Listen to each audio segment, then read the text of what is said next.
Where do I begin?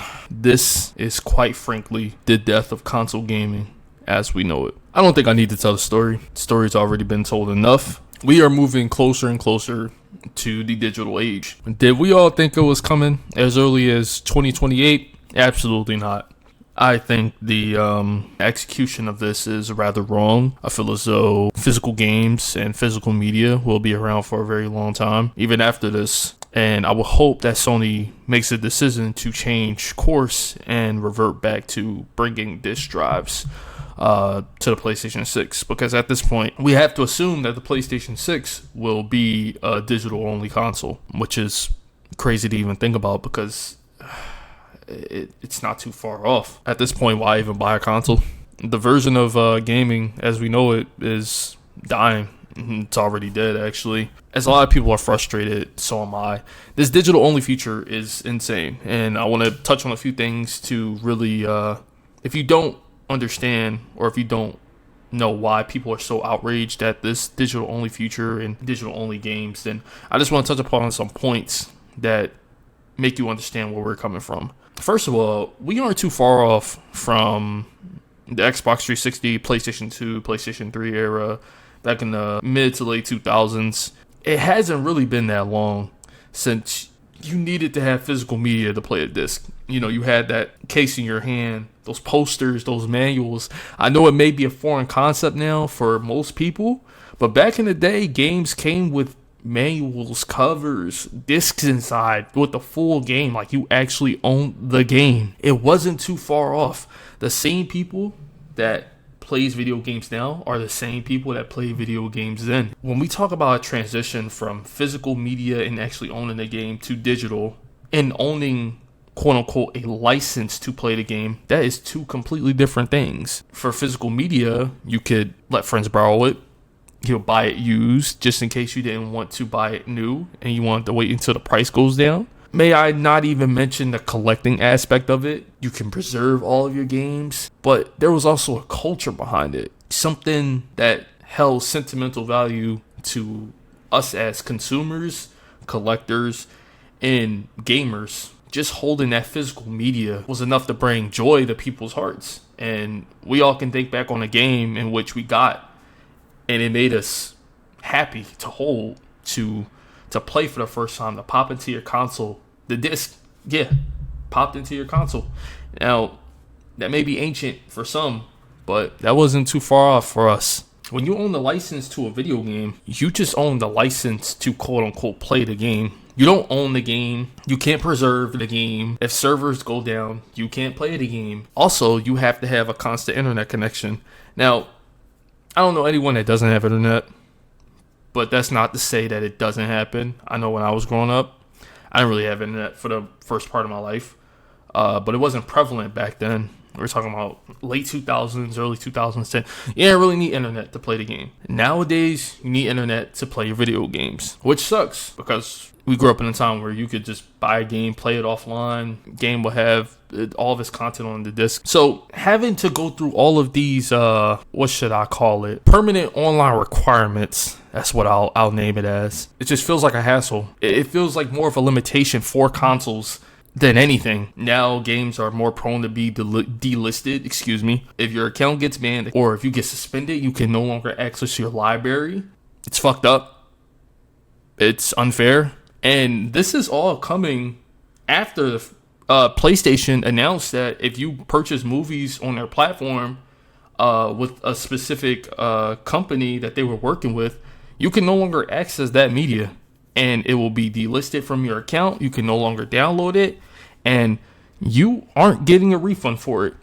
So, you paid your hard-earned money, $3, $4, $5 for these movies back on the PlayStation 3, PlayStation 4. And you mean to tell me it just disappears overnight? No preservation, no refund, no playback, nothing. It's more than fucked up. It's like stealing. It's really like stealing.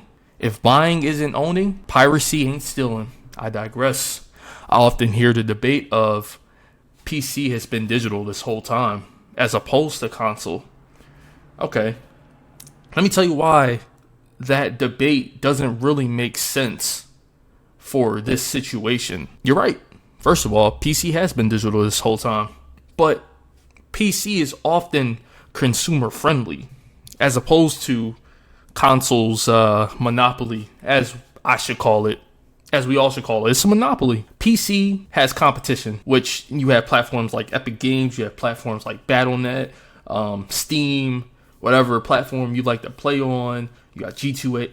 You have a whole magnitude of competition on PC, which means that platforms like Steam and everything else, they want to give their consumers the best price. Purchase this game on our storefront. You know why? Because you're going to get the best deal. I know Steam personally, that's my personal go-to favorite. Can't really go wrong with Steam. However, they are competing with another market with multiple storefronts, so they want to give you that best deal. And quite frankly, it's great to have competition. One of the biggest reasons why I think PlayStation is doing this now, because there is no competition, there is no market share, there is nothing stopping Sony from doing all of and implementing all of these changes. Went off on a tangent, I digress. And quite frankly, on PC, if you want a game and you really don't want to pay for it, wink wink to all my PC avid gamers, wink wink. Y'all know what we do. I mean, it's just that simple. As for console, it's so limited. It's like, okay, on console, if you want to buy a game, you have to pay that premium. You have to. It's $70. No ifs, ands, or buts about it.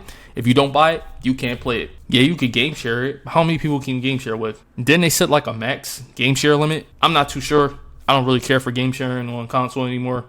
Haven't really done it since the PlayStation 3 when I was trying to get Black Ops 2 map packs. Crazy to even think about. Pretty sure they're going to start implementing how many people you could game share with, because they're going to want their money regardless, especially if everything's in a digital storefront. Not that many deals that go on. And for all the deals that really do go on, prices can be a lot better. I mean, it's not like Steam. It's not like PC deals where they're on sale all year round. It's not right. It really isn't. And like I said before, you buy the game, servers go down, lose access to your account, you're screwed. I mean, that can happen on any platform, but have you tried talking to PlayStation support within the last year? It is such a hassle to get a customer representative on the phone. They technically say if you made your account on a PS4 or PS5 and you don't have access to your email or password, it's really nothing you could do. Kind of like trying to get your account back from Microsoft after you made it on the Xbox 360 and I don't have access to the email or password anymore. Hey, well, not much we could do here, pal. It's fucked. It's terrible. It doesn't work. It's a hassle. It's frustrating. Not to mention that overall gaming is becoming more and more expensive. $70 games for a playtest. We all know these $70 games are just betas. They don't even come out fully polished. And when you buy a console like the PlayStation 6, you're limited. You're limiting yourself to that. You're just going to be a playtester until they do that day one patch or do the bugs and all that shit. That's what you're subjecting yourself to. Digital only. Can't buy it used. You really can't buy the shit used. Like, you can't buy it used after a certain amount of time, you know, after they fix their game. It's so fucked up. It really is. You start thinking about more scenarios, the more you start talking about it, the more you start thinking about it, the more you're making a YouTube video about it. You start just thinking about shit that people are going to have to subject themselves to.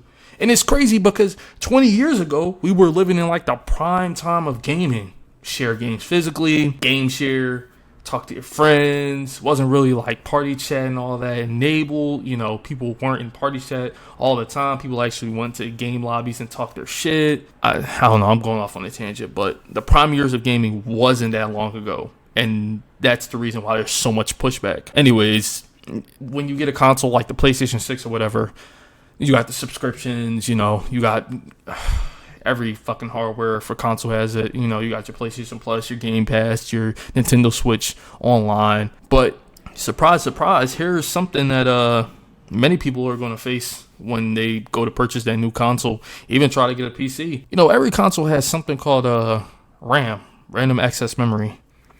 And with the, I guess, uprising of artificial intelligence, AI needs that RAM more than we do. Do you not think that they're going to supplement their cost for us? Nah, they're just going to pass that cost off to the consumer when they ship PlayStation 6.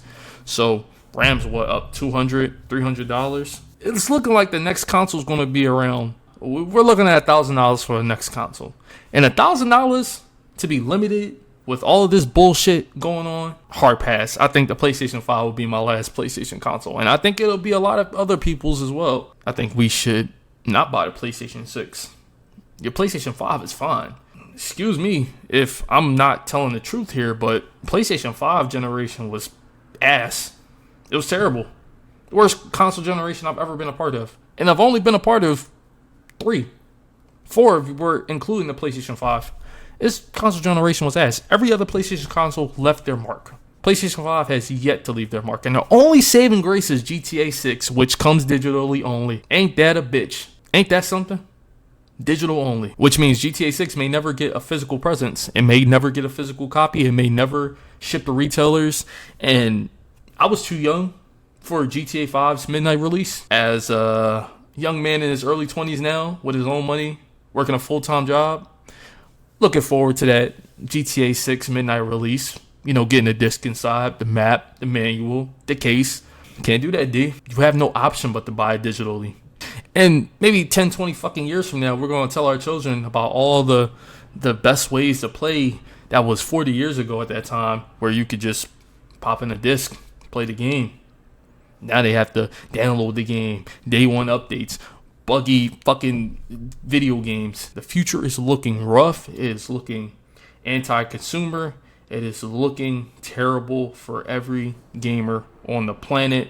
It's like, why? To cut costs? To restructure? For what? You still have a community of people that love collecting video games. And those games are their sentimental values. Those games bring them joy. Playing video games with friends, bringing them over. Think about it like this. If you want to play a game with somebody and go over their house, you have to put your account on their PlayStation. And then you have to make sure that your account isn't tethered to multiple devices, because if it is, you can't even download the licenses.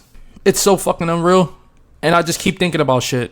I just keep thinking about more and more examples as to why a digital future is terrible for consoles. So the next generation, it might be the darkest generation of gaming that we've ever seen. And I will hope that so many people switch over to PC because it's genuinely better. Console gaming used to be about ownership. You know, you own your games. You used to buy your games. You could play them forever. I still got all my PlayStation 2, GameCube, Xbox 360 games all in the living room. You could trade games with your friends. You could build collections, which I still have. They basically killed it with that announcement. Now console gaming is just licenses. You gotta be locked to one ecosystem, because if you buy a game on PlayStation, more than likely you're gonna buy another game on PlayStation. Why switch over to Xbox? You're gonna have to do the same thing and buy the game there. You got your subscription services, your online verifications, what they're starting to roll out. Less games go on sale. Got higher prices for video games that aren't even done. And the best thing of all, you don't own anything. And they say you'll be happy. You will own nothing. You'll pay for it, but you won't own it. Fuck your hard-earned money. You take what we give you. That's that. That's the bottom line. Because PlayStation said so. Fuck these guys. It's a slap in the face to every gamer around the world. People are letting their outrage be heard, and rightfully so. Because this truly is the death of console gaming as we know it. Now, with that being said, thank you all so much for watching. Before I let you go, I just want to give an honorable mention to the unfortunate news that the PlayStation 3 store, PlayStation Vita store, and PlayStation Portable store will be closing July of 2027 in the United States. And you just gotta give respect where respect is due, and give a big shout out to the first digital storefront that many people got familiar with. And most of all, give a big shout out to the shittiest design of any digital storefront, the PlayStation 3 search bar. If you don't know what I'm talking about, you missed out on the weirdest design ever. It was honestly terrible. Whoever made it needs to be put down, but it made our childhood special, and we will never forget it. We thank you. We love you.